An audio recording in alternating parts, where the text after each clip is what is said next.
The night my ex-fiancé proposed to the heiress on live television, I stood behind the main stage curtain and watched him kneel beneath 10 million viewers worth of lights. The studio audience gasped exactly on cue. The cameras glided closer. A violin arrangement swelled through hidden speakers. Above the stage, the giant LED screen displayed the logo I had designed 3 years earlier with trembling hands and an empty stomach. Lumina House, the future of luxury living my company. My concept, my contracts, my sleepless nights. And in the center of that stage stood Cha Min-jun, the man who once promised to marry me when Lumina reached its first billion. He wore a midnight blue suit, his hair styled perfectly, his smile angled toward camera 3 like he had been born knowing where to find the lens. In front of him stood Baek Saran, the heiress of Baek Media Group, the woman he cheated with while calling me too tired to love properly. She wore a silver dress that looked poured onto her body, diamonds at her throat, and an expression of delicate shock that would replay beautifully online. Min-jun took her hand. "Saran," he said, voice trembling for the microphone. "You believed in me when the world doubted me." I almost laughed. The world had not doubted him. The world had not known him. I had known him. I had paid his rent when investors ignored us. I had written his first pitch deck. I had designed the subscription model. I had negotiated with manufacturers until dawn while he practiced founder interviews in hotel mirrors. But tonight, under the lights, he looked like a man built by destiny. He reached into his jacket and took out the ring. The audience screamed. In my last life, I had screamed louder. I had run onto the stage before he could finish. I shouted that Lumina was mine. That Min-jun had stolen my shares through a forged resignation agreement. That Saran's family had buried my lawsuit. That this proposal was not romance, but a takeover announcement dressed in diamonds. The cameras caught everything. My shaking hands. My broken voice. My mascara running under the hot lights. Saran cried first. "Yejin," she whispered into the microphone, tears shining perfectly. "Please don't ruin this moment too." By morning, I was the unstable ex-partner. By the end of the week, every gossip channel called me jealous. By the end of the month, Lumina was fully absorbed into Baek Media's lifestyle empire. And by winter, I was standing outside the studio building in the snow, watching a billboard of Min-jun and Saran smile above my own erased name, wondering how a woman could build a throne and still be dragged from the room as a trespasser. Then came the black ice. The headlights. The impossible quiet after impact. Death. But this time, I only stood behind the curtain and waited. Because Min-jun didn't know. Saran didn't know. Baek Media didn't know. They did not know that I had spent the last 8 months buying their debt through shell funds. They did not know that Baek Media's glossy empire was bleeding cash behind its polished entertainment shows and luxury channels. They did not know the live broadcast studio, the production company, the distribution network, and Lumina's parent holding company had all been pledged to creditors. And they definitely did not know that this morning, the final transfer cleared. The owner of the stage was no longer Baek Media. It was me, Kang Yejin, the woman they thought had come to watch herself lose. Min-jun lowered to one knee. "Baek Saran," he said, holding up the ring. "Will you marry me?" Saran covered her mouth. The audience erupted. Then the stage manager whispered into his headset. His face went pale. A red light blinked above the main camera. "Still live." "Perfect." I stepped out from behind the curtain. The applause faltered. Min-jun turned. And for the first time in 2 lives, the man who had stolen my voice froze before I even opened my mouth. Chapter 1. When I opened my eyes after dying, I was in Min-jun's apartment with a contract on the coffee table and his head resting in my lap. For a few seconds, I thought hell had chosen intimacy as punishment. Rain tapped softly against the window. His apartment smelled like old coffee, expensive cologne, and the fried chicken he ordered whenever he wanted to seem ordinary. The city glowed beyond the glass, blurred by weather and memory. Min-jun shifted against me. "Yejin," he murmured, "you're tense." My hands went cold. That voice. Warm when he needed comfort. Gentle when he wanted something signed. Sharp only after making sure no one else was close enough to hear. I looked down. Cha Min-jun was alive. Younger than the version on the billboard. Less polished. Still beautiful enough to make betrayal feel like a personal failure. My phone lit up beside the contract. February 18th. My breath stopped. February 18th. 6 months before the live TV proposal. 4 months before Beck Media's acquisition announcement. 2 months before Min-jun would ask me to sign a temporary voting adjustment. 3 weeks before he would begin openly meeting Saran. And 5 months before my first life was pushed so far into ruin that death looked quieter than continuing. On the table, the contract title waited like a trap I had once walked into willingly. Lumina House Founder Equity Realignment Agreement in my last life. Min-jun told me it was routine. Investors prefer clean leadership lines, he said, kissing my wrist. You still own the company with me. This just makes me the public-facing founder. I was exhausted then. Lumina was growing too fast. Vendors were threatening delays. Customer complaints were piling up. My mother's hospital bills had eaten through my savings. Min-jun said signing would secure the Beck Media partnership. I signed. That one signature gave him majority voting control. Later, when I tried to challenge him, the document sat there smiling with my name at the bottom. This time, I looked at his face. Yejin, he asked again. I moved his head gently off my lap and stood. His brows drew together. What's wrong? I need to read this again. He laughed softly. You wrote half of it. No, I said. I wrote Lumina. Lawyers wrote this. His expression changed. Not much. Enough. He sat up and reached for my hand. Baby, we've been over this. Beck Media wants one founder to represent the brand. Investors get nervous when couples split authority. Then they can be nervous. A silence fell. The rain sounded louder. Min-jun smiled slowly. The smile he used when he thought I was being difficult in a way he could still seduce out of me. You're tired. I am. You're scared. Also true. His smile warmed. He thought he had found the door. Then I picked up the contract and placed it into my bag. I'll have my lawyer review it. The warmth disappeared. For 1 second, his eyes were flat. Then he laughed. Since when do you have a lawyer? Since I died, Min-jun.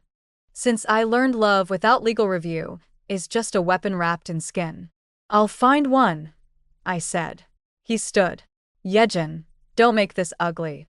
I looked at him. That sentence had followed me through my first life. Don't make this ugly. As if betrayal became ugly only when exposed. I smiled.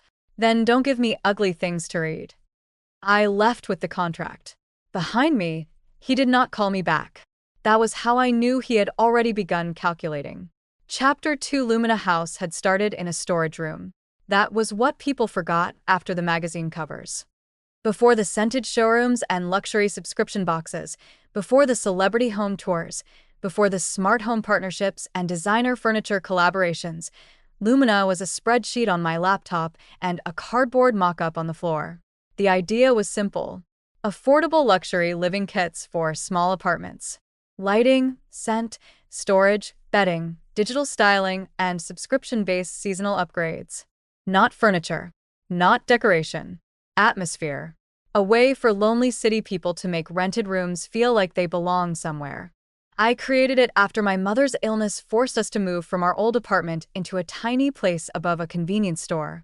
At night, I arranged cheap lamps and folded blankets until the room stopped looking like defeat. Min-jun saw the idea and said, this could be a brand. I saw the brand and thought we could survive. That was our difference.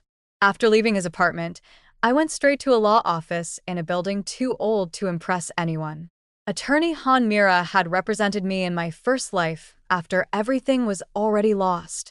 Back then, she looked at my forged documents and said, you are telling the truth, but you arrived after the lie bought furniture. This time, I arrived early. She read the equity agreement without speaking. Her office was small, lined with case files, and smelled faintly of peppermint tea. When she finished, she looked up. Do not sign this. I almost laughed. I guessed. No, you do not understand. She tapped the contract.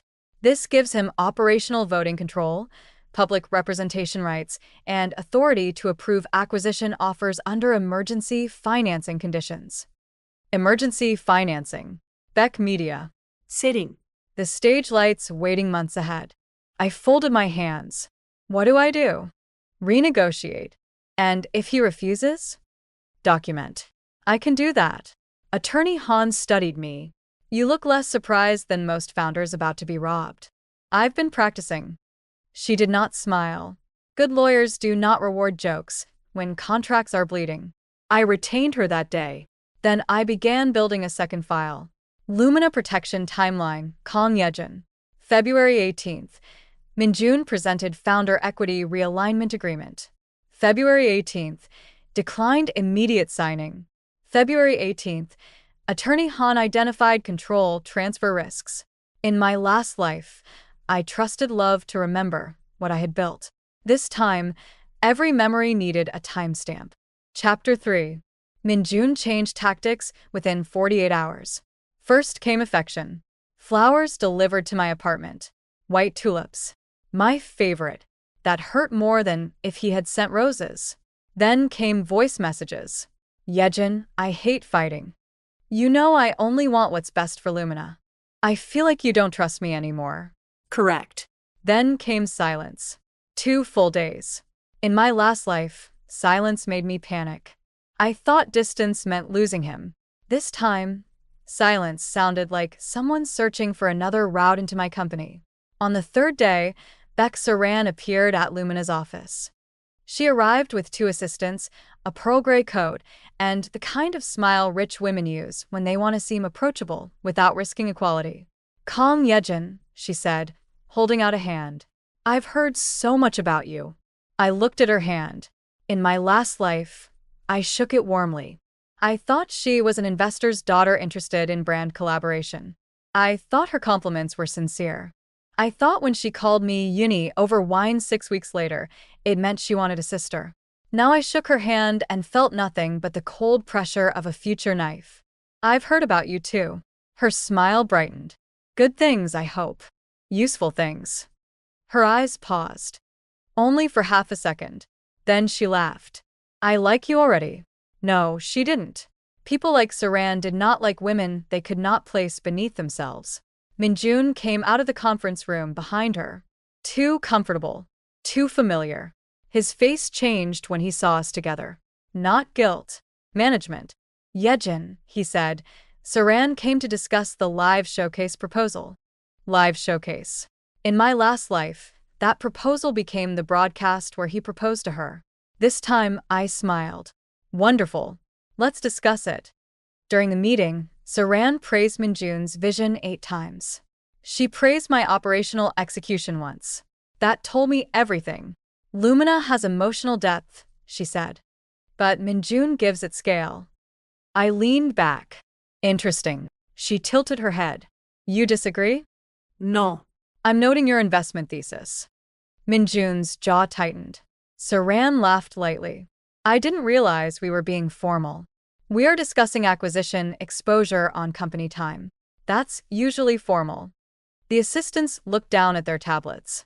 Minjun forced a smile. Yejin is very detail-oriented. Yes, I said. That's why the company exists. The room went quiet. For the first time, Saran looked at me with something like interest. Not respect yet. Recognition. She had expected a tired founder girlfriend who could be flattered aside. Instead, she had found the lock. Chapter for the affair became obvious before it became useful. That was the hard part. Knowing did not make watching easy. Minjun began wearing new cufflinks. Saran's favorite color appeared in his pocket squares. He took calls outside. He smiled at messages he did not show me. In my first life, every clue cut me open. This time, they still cut. Just not deeply enough to stop me working. I gathered evidence, quietly. Calendar overlaps. Hotel lobby footage from public security requests. Messages accidentally previewed during meetings. Photos from society accounts where Minjun and Saran stood too close at private events neither had told me about. I did not confront him. Confrontation is useful only when the other person fears losing you more than losing the lie. Minjun feared neither yet. Instead, I protected Lumina. I moved intellectual property registrations into founder-verified accounts. I corrected old shareholder minutes. I required dual approval for acquisition discussions. I separated my personal design archive from company servers. I also began studying Beck Media. That was when I found the first crack. Beck Media looked powerful. Broadcast channels, streaming platforms, lifestyle studios, luxury event spaces, influencer networks. The kind of empire that glowed on screens and bled in ledgers. Their expansion into live commerce had failed twice. Their debt was rolled through short-term paper. Their flagship studio building was pledged against a credit facility. Their subsidiaries borrowed from funds that were already distressed. In my first life, Beck Media swallowed Lumina. In this life, I realized Beck Media had swallowed too much of everything. I went to Attorney Han. Then to a restructuring advisor she trusted. Then to a private investment fund run by my late grandfather's former partner, Director CEO. He had known my family before illness turned us poor. When I showed him the Beck Media debt map, he whistled. This is not a media group. This is a chandelier hanging by dental floss. Can we buy the floss? He looked at me, slowly, then smiled. You are either very brave or very angry. Both. That combination is expensive. I have Lumina equity. You would risk your company? I thought of the billboard in my first life. My erased name. My mother crying because she could not stop reporters from calling me unstable. No, I said. I'm protecting it. Director CEO leaned back. Then we start with the studio debt. Quietly. And so, while Minjun practiced becoming Beck Media's golden son-in-law, I began buying the floor beneath his proposal. Chapter 5 Minjun officially ended our engagement in April. Not privately. Of course not. Men like him love soft public cruelty. He chose Lumina's rooftop garden after a brand dinner. There were witnesses inside. Not close enough to hear everything. Close enough to see if I cried. The city lights glittered around us. Wind moved through the potted olive trees. He stood with his hands in his pockets, face arranged into regret. Yejin, he said, I think we've changed. In my first life, I asked what I did wrong. This time, I looked at the ring on my finger. A small diamond, bought before investors. Before Saran. Before everything became staged. Yes, I said. He blinked. Clearly he had prepared for resistance. I'll always respect what we built. What I built.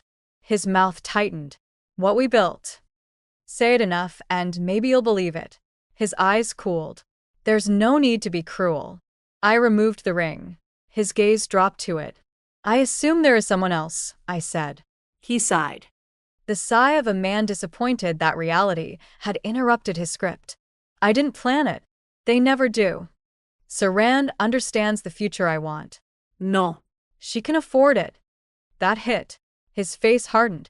You always looked down on ambition. No, Minjun. I looked down on shortcuts. He stepped closer. Be careful, Yejin. Lumina is entering a delicate phase. If you act emotionally, you could damage everything. There it was. The first warning. The soft threat. If you cry, you hurt the company. If you speak, you hurt the brand. If you object, you prove you were never professional enough to own what you made. In my first life, those words muzzled me. This time, I slipped the ring into my pocket. I agree. Let's keep everything clean. His eyes narrowed. Meaning? Public statement. Mutual separation. No discussion of overlap. No claim that I am unstable, difficult, or stepping away from Lumina. No change to founder equity or voting rights. He stared. You came prepared. Yes. This isn't a negotiation. Then why did you pick a place with witnesses? Silence.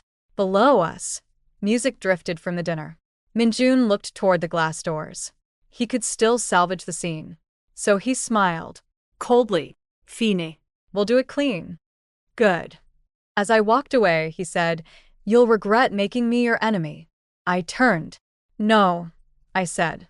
You became that before I noticed. Chapter 6 Saran visited me the next morning. She came to Lumina's showroom wearing a cream suit and sympathy so polished it reflected nothing real. The showroom smelled like cedar, linen, and warm lighting. My creations. My atmosphere. My proof that beauty did not have to belong only to people born inside penthouses. Sarand touched one of the lamps. "You have good taste," she said. "I know." Her smile paused, then returned. "I wanted to speak woman to woman. That phrase rarely ends well." She sighed softly. "I know you're hurt." "No, you don't." Her eyes sharpened. Fine. "I know you think I took something from you." I looked at her. "You did." "Minjun is not a thing." No. "He's a man. That makes his betrayal his responsibility. Yours is pretending you came here with clean hands." Her lips parted. For a moment, the heiress vanished and the rival appeared. Then she lowered her gaze. "I love him." How many crimes had been dragged into daylight wearing those 3 words? I walked to the nearest display shelf and adjusted a ceramic bowl. "Then keep him." She blinked. What? "Keep him. Marry him. Put him on your shows. Make him the face of whatever future he sold you." Suspicion entered her face. "You're giving up?" No. I'm separating assets. She did not understand. Not yet. That pleased me. She stepped closer. "Yejin, don't fight Beck Media. You'll lose. I'm saying this kindly. I'm sure you think that. We can compensate you. Consultant title. Founder Emeritus. Creative credit." I almost laughed. Founder Emeritus. A gold plaque on a locked door. No. Her expression cooled. "You're being proud." "Yes." She seemed startled. People are uncomfortable when insults are accepted without shame. I smiled. Pride is useful when people offer you decorative graves. Saran stared at me, then turned toward the exit. "At the door," she said, "the live showcase is moving forward. Minjun will announce our partnership there." "Wonderful." She looked back. "You'll attend?" "Of course." Her eyes narrowed slightly. "Why?" I smiled. "I own a dress." Chapter 7. The live showcase became the most advertised lifestyle broadcast of the season. Beck Media called it Lumina Live, a new era of home, love, and luxury love. They were not subtle. Teasers showed Minjun walking through candlelit rooms, discussing how Lumina represented the courage to build beauty with someone who believes in you. Not once did they mention me in the first trailer. After attorney Han sent a legal notice, they added my name in tiny font under original co-founder and design contributor, Kong Yejin design contributor. I stared at that phrase for a full minute. Then I forwarded it to my lawyer, my archive, and director CEO. His reply came quickly. "Good. Let them reduce you in writing. Buyers love clear evidence of stupidity." By then, our acquisition work had accelerated. Beck Media's creditors were nervous. A failed drama investment had worsened cash flow. Their live commerce division was underperforming. The studio building debt traded quietly at a discount. We bought through 3 vehicles, then 5, then 1 controlling fund. The final piece was the production company that owned the broadcast rights to Lumina Live. That took longer. Saran's family held it close. But debt has no loyalty to family. It only asks who pays. 3 days before the showcase, Director CEO called. "We have effective control." I sat in Lumina's dark showroom after everyone had gone home. For a moment, I could not speak. All around me, warm lamps glowed over linen couches and glass shelves. My little rented room dream had become an empire large enough for people to steal. Now I had stolen the thieves' stage instead. "Yejin," Director CEO said. "I'm here." The ownership disclosure can remain sealed until the board filing updates. When, morning of the broadcast, I closed my eyes. Perfect. Not because I wanted drama. Well. Not only because if we revealed too soon, Saran would cancel the proposal, Minjun would retreat, and Beck Media would rewrite the story. No. Let them gather the audience. Let them advertise the love. Let them turn betrayal into programming. Then let the owner walk out. Chapter 8. The morning of the broadcast, my mother called me. She had never fully understood Lumina's corporate structure, but she understood Minjun. Mothers know right before daughters admit the smell. Are you going tonight? She asked. Yes. Will he be there? Yes. And that woman? Yes. A pause. Then, where's something expensive? I laughed for the first time all week. Mom, if people are going to gossip, give them good fabric to describe. I looked at the black dress hanging on my door. Simple. Sharp. Not bridal. Not mourning. Mine. I will. Her voice softened. Yejin. Yes. You do not have to prove you are not hurt. My throat tightened. In my first life, everyone demanded proof. Proof I was calm. Proof I was sane. Proof I was not jealous. Proof I deserved the company I built. My mother, even then, had only asked if I had eaten. I know. Good. Hurt women can still own buildings. I laughed and cried at the same time. That's very specific advice. I raised a founder. I adapted. The broadcast began at 8. By 7, the studio was full. Celebrities, influencers, investors, executives, journalists, and lifestyle editors filled the audience seats. Cameras moved like sleek black insects. Assistants whispered into headsets. Stage lights warmed the air until breathing felt expensive. I entered through the side entrance as an invited co-founder. Not honored. Invited. Barely. A young production assistant checked my name. Kong Yejin. Yes. She gave me a badge that read, Guest, Founder Contributor. I smiled. Contributor? Another word for theft trying to be polite. Thank you, I said. Backstage, Minjun saw me first. He looked magnificent. That annoyed me. Some childish part of me wanted betrayal to make him ugly. Instead, it had made him camera-ready. Yejin, he said cautiously. Minjun. His eyes moved over my dress. You look well. I am. He seemed dissatisfied. Saran appeared beside him. Silver dress. Diamonds. Victory. She smiled. I'm glad you came. I wouldn't miss it. Her fingers tightened around her cue cards. She was nervous. Not about me.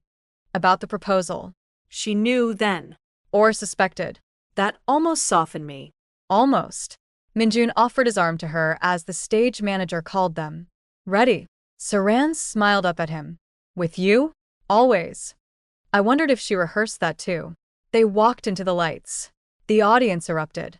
I stayed behind the curtain, waiting. Chapter 9. The showcase was beautiful. That was the cruel part. Minjun knew how to perform. Saran knew how to glow. Beck Media knew how to turn stolen labor into golden content. They moved through luminous staged rooms, each set designed from my original mood boards: dawn bedroom, rain night reading corner, city studio kitchen, winter balcony lounge. Every scene carried pieces of me. None named me. Minjun spoke about the loneliness of modern living, as if he had ever lived alone without someone paying his bills. Saran spoke about creating warmth for people who come home tired, as if she had ever worried about rent. The audience sighed. The live comments exploded on the monitor backstage. They're so perfect together. Power couple energy. Lumina is a love story. I watched silently. No. Lumina was not a love story. It was a survival story. Mine. Then came the final segment. The stage lights dimmed. The host smiled knowingly. We have one more surprise tonight. The audience murmured. Saran turned toward Minjun with rehearsed confusion. He took her hand. My headset crackled. A producer whispered, Camera 2 ready. Tight shot on ring. The stage manager beside me wiped tears from her eyes. She has no idea, she whispered. I looked at her. No. She had some idea. Just not enough. Minjun began his speech. Lumina taught me that home is not a place. It is the person who believes in your future before anyone else can see it. My jaw tightened. That line was mine. From an early investor deck. He had changed one word. In my first life, hearing it from his mouth made me run. This time, I let him continue. Saran, you saw me not as I was, but as what I could become. True. She saw an acquisition opportunity, with good cheekbones. He knelt. The ring box opened. The diamond caught the light. The audience screamed. The host covered her mouth. Saran's tears arrived beautifully. And then the stage manager's headset buzzed. Her face changed. "What?" she whispered. She pressed one hand to her earpiece, then looked toward me, then at her clipboard, then back to me. I smiled. The ownership disclosure had gone live. The board control notice had hit the internal system. Beck Media's flagship studio and production unit now reported to a new holding company. Mine. The producer's voice crackled through the backstage speakers. "Who authorized the ownership slide? Who is Kong Holdings?" Another voice answered, panicked. "Legal says we cannot cut. We are live under new control instruction." On stage, Minjun was still kneeling. "Beck Saran," he said, "will you marry me?" Saran whispered, "Yes." The audience exploded. And then the giant LED screen behind them changed. Not to fireworks, not to roses, to a corporate notice. Beck Media Live Production Division. Ownership transition complete. Below it, controlling owner, Kong Holdings, and below that, Chief Executive Officer, Kong Yejin. The applause cracked apart. Minjun turned. Saran froze. The host's smile died on live television. That was when I stepped out. Chapter 10. Walking onto that stage felt nothing like I had imagined. In my first life, I had run, tripped almost, shouted, cried, begged. This time, I walked slowly. The lights were hot on my face. The studio was silent except for confused murmurs and the faint mechanical hum of cameras still moving. Camera 3 found me. I knew because its red light turned toward my eyes. Good. Let it. Minjun remained on one knee for 1 second too long, then stood abruptly. Yejin, he said. My name sounded wrong in his mouth now, like a password he no longer had permission to use. Saran clutched the ring box. Her face had gone white beneath the makeup. The host looked toward the producer booth in panic. No one cut the feed. Because I owned the feed. I stopped at center stage. "Congratulations," I said. My microphone was already live. The audience inhaled. Minjun's eyes flashed. "What is this?" "A corporate disclosure." "This is not the time." I smiled. "You proposed during a product launch built on my company." I assumed timing was flexible. A ripple moved through the audience. Saran stepped forward. "Yejin, whatever business issue this is, we can discuss privately." I looked at her. In my first draft of this evening, I would have preferred privacy. She frowned. She did not understand. That was fine. I turned toward the audience. For clarity, Lumina House was founded by me, Kong Yejin, with Cha Minjun as operating partner. Recent attempts were made to reduce my role to design contributor while using Beck Media platforms to announce a personal and commercial partnership. Minjun's jaw tightened. Careful. I looked at him. No. One word. Quiet. Final. The live comment monitor backstage must have been chaos. I did not look. Earlier today, I continued, Kong Holdings completed acquisition of controlling interests in Beck Media's live production division, including the studio, this broadcast format, and the distribution rights for tonight's program. Saran whispered, "That's impossible." Not impossible, just expensive. A few people gasped. Someone in the audience laughed once, then stopped. I looked at Minjun. "You wanted a stage big enough to rewrite our story. I bought it before you finished the sentence." His face turned dark. "You're doing this because I left you." "No," I said. "You left me months ago. I'm doing this because you tried to leave with my company." That landed. Not just on him. On the room. On the cameras. On everyone who had accepted the soft version, because it came wrapped in romance. Saran's eyes filled. "I didn't know he reduced your role." I almost admired the attempt. Immediate distance. Heiress survival instinct. I turned to her. "You knew enough to offer me founder emeritus." Her lips parted. The audience murmured louder. Minjun looked at Saran. For 1 second, blame crossed his face. Already, love was so fast when money moved. Chapter 11. The broadcast did not end cleanly. Of course not. Live humiliation rarely respects segment timing. The host tried to regain control. We seem to have unexpected developments tonight. I almost felt sorry for her. Almost. Minjun stepped toward me and lowered his voice, forgetting the microphone near his lapel. You think this makes you powerful? You bought debt like a vulture. I smiled. A vulture knows what is dead before the crowd admits it. His face flushed. The line went viral within 10 minutes. Saran removed the ring from her finger. Not dramatically. Not fully. Just enough for camera 2 to catch uncertainty. Minjun saw it. His eyes widened slightly. There it was. The first crack in the proposal. Not because he betrayed me, because he might not be useful anymore. I turned to the host. I apologized to the production staff for the disruption. Everyone's contracts will be honored.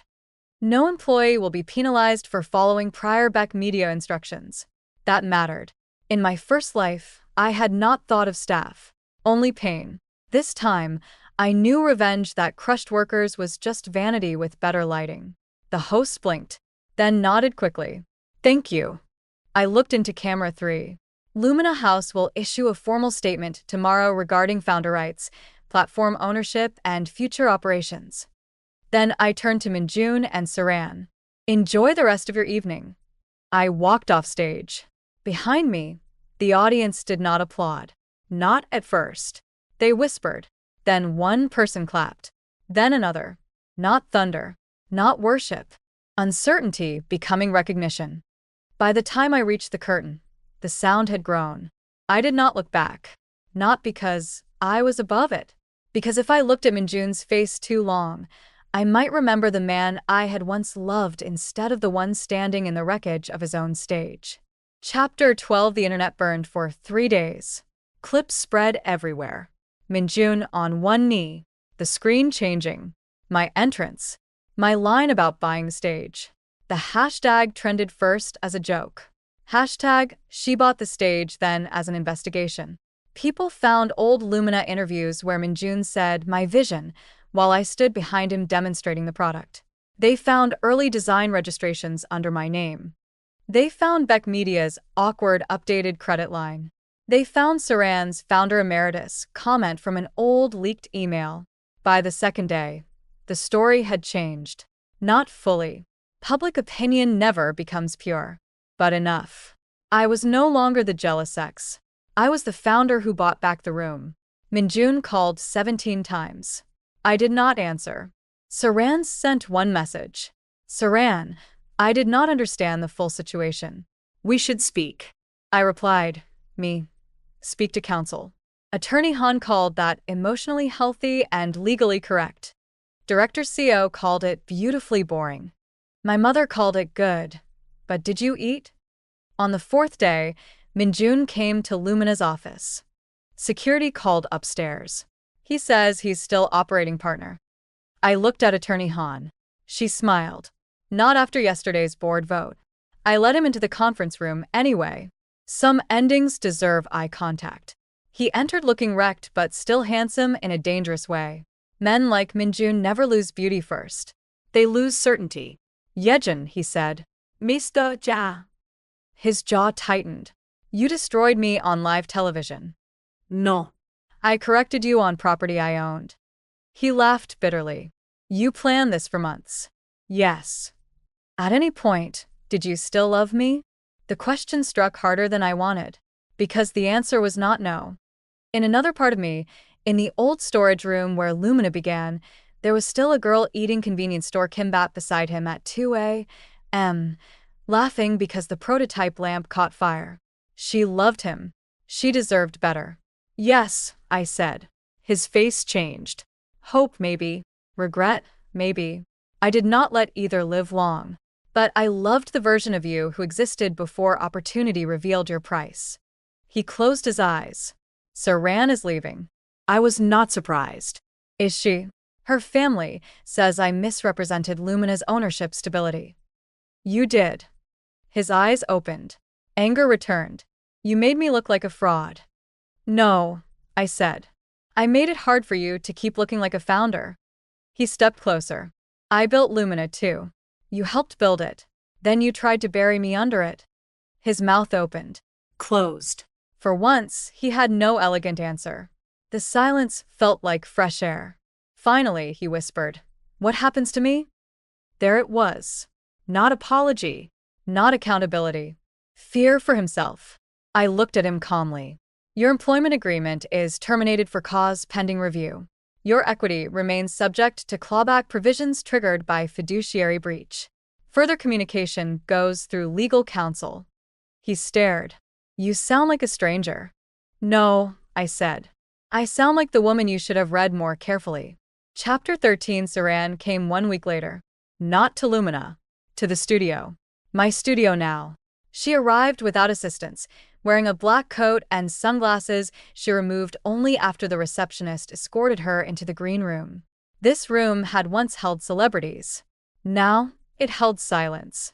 Saran looked tired. Still beautiful, but not glowing. I returned the ring, she said. I sat across from her. Congratulations. Her mouth tightened. I suppose I deserve that. You deserve more specific things, but I'm trying to be efficient. A faint laugh escaped her.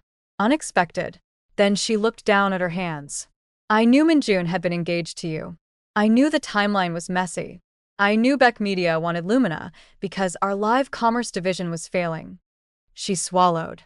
I told myself business was business. And me? Her eyes lifted. I told myself you were already compensated. The honesty surprised me, not because it was kind, because it was ugly. People usually hide the ugliest truths behind softer curtains. You offered me a ceremonial title. I know. You tried to purchase my silence with a plaque. I know. And when I walked on stage, you pretended you didn't understand. Her face flushed. Yes. There. A complete answer. No tears yet. Good. Saran looked toward the dark stage beyond the green room door. My father is furious. The board is worse. They say I let emotion interfere with acquisition strategy. Did you? She smiled faintly. I thought I was using romance for business. Turns out I was being used for both. I almost pitied her. Almost. But pity is not trust. Why are you here? She looked at me. To apologize. I waited. For minimizing you. For assuming Minjun's version was enough, because it was convenient. For knowing you were in pain, and deciding pain was not material to the transaction. That one landed. Pain was not material. A perfect rich girl confession. Cold. Accurate. Devastating. Thank you, I said. Her eyes softened with hope. I did not feed it. I accept that you understand more now. I don't forgive you yet. She nodded slowly. I didn't expect you to. Maybe she had learned something. Maybe humiliation had made her temporarily honest. Either way, she stood. At the door, she turned back. For what it's worth, the stage looked better with you on it. The compliment was strange. Late. Almost sincere. I smiled faintly. I know. For the first time, Saran smiled too. Then she left. Chapter 14. Rebuilding Lumina took longer than destroying the lie. That is the part revenge stories forget. Exposure is dramatic. Repair is paperwork. We renegotiated platform contracts. Rebranded the live division. Removed Beck Media's forced credits. Restructured Minjun's role out of operations. Settled 3 investor disputes. Protected staff positions. Paid vendors early because I remembered what unpaid invoices felt like in the body. 6 months after the live proposal, Lumina relaunched the broadcast platform under a new name. Lumina Rooms Live No Proposal. No Celebrity Romance. No stolen speeches about love. Just designers, small apartment owners, renters, newlyweds, students, single mothers, and people who wanted their rooms to feel less temporary. I hosted the first episode myself. My mother sat in the front row. She wore a navy dress and kept crying at inappropriate times. Before the cameras rolled, she waved a tissue at me. Expensive fabric, she mouthed. I laughed so hard the makeup artist had to fix my eyeliner. When the red light came on, I looked into the camera. For 1 second, I remembered my first life. The snow outside the studio. The billboard. My erased name. The headlights. Then I breathed. Welcome to Lumina Rooms, I said. My name is Kong Yejin. I founded Lumina because I believe a home is not proven by ownership. It is created through care. My voice trembled once. Only once. I let it. This company was almost taken from me. But it began in a small rented room, and small rooms teach you something powerful. You learn what is yours because you have so little space to lose it. The studio was quiet. Warm. Alive. We are here to make space beautiful without pretending beauty belongs only to people who can buy entire buildings. My mother clapped too early. Everyone laughed. I did too. The producer counted in my earpiece, but I ignored him for 1 second. For once, imperfection belonged to me. Chapter 15. A year after the proposal, I walked through the old Beck Media studio alone. The stage was dark. No roses. No violin track. No gasping audience. Just cables, dust, folded chairs, and the faint smell of paint from the new set being built. I stood at center stage where Minjun had knelt. It looked smaller without lights. Most humiliations do. My phone buzzed. A message from an unknown number. This is Minjun. I know I don't deserve a reply. I saw the relaunch. It was good. You were always better at making people feel something real. I'm sorry I tried to take that and call it mine. I read it once, then deleted it. Not because I hated him, because apology is not a key. Some doors remain closed even after someone finally learns how to knock. Another message came from my mother. Come home. Soup is ready. Owner of stage still needs dinner. I smiled, then looked up at the empty lights. In my first life, I thought ownership meant holding shares. Then I thought it meant controlling debt. Then buying the stage. But standing there, in the quiet after all the noise, I understood something better. Ownership was not only legal, it was spiritual. It was being able to stand in the room where you were humiliated and feel your own feet on the floor. It was hearing your name without flinching. It was building again without asking thieves whether you were allowed. It was knowing love could betray you, cameras could distort you, powerful families could erase you, and still, somewhere beneath all of it, the truth could wait with your fingerprints intact. My name was Kong Yejin, founder of Lumina House, CEO of Kong Holdings, owner of the studio where my ex-fiancé proposed to another woman, and finally, the woman who no longer needed to interrupt the broadcast to be heard. I had bought the stage. But more than that, I had taken back the story. The lights above me warmed slowly as the crew tested the next set. This time, they turned on for me.